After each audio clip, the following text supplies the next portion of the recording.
The power of the fallen angels and the Prince of Persia. A third of the angels fell with him. We aren't given the details about what type of angels were thrown from heaven, but some scholars speculate that there may have been other high-ranking principal angels included. And this argument comes from the fact that these four angels were so powerful that God decided to keep them bound until the tribulation period.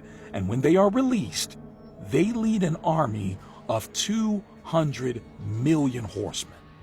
Now, what we don't know is that when they lead an army of 200 million horsemen, are these real horses with real riders? Is this symbolic of a supernatural demonic army, or is this a modern army?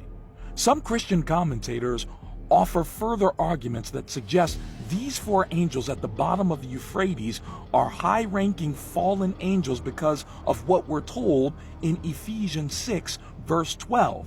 The Bible reads, "For we do not wrestle against flesh and blood, but against principalities, against powers, against the rulers of the darkness of this age, against spiritual hosts of wickedness in the heavenly places." From this description, here's what we can interpret. The devil has a kingdom, the kingdom of darkness. In this kingdom, there is a structure. There are descending orders of authority, which is principalities or principal spirits. There are evil rulers of darkness, and then spiritual hosts of wickedness, meaning evil spirits. Now, some may say, well, this is all just interpretation. The Bible doesn't clearly go into this. Well, if you go back in time and go to the Old Testament, there was a time when Daniel was seeking the face of God in prayer because he wanted a revelation from God about the future. After 3 weeks of intense prayer and fasting, an angel from God appeared to Daniel. And here's what the angel said. Here's where we get a strong clue about evil principal spirits. Daniel 10, verse 12 and 13 says, "Then he said, 'Don't be afraid, Daniel. Since the first day you began to pray for understanding and to humble yourself before your God, your request has been heard in heaven. I have come in answer to your prayer. But for 21 days the spirit prince of the kingdom of Persia blocked my way. Then Michael, one of the archangels, came to help me, and I left him there with the spirit prince of the kingdom of Persia.'"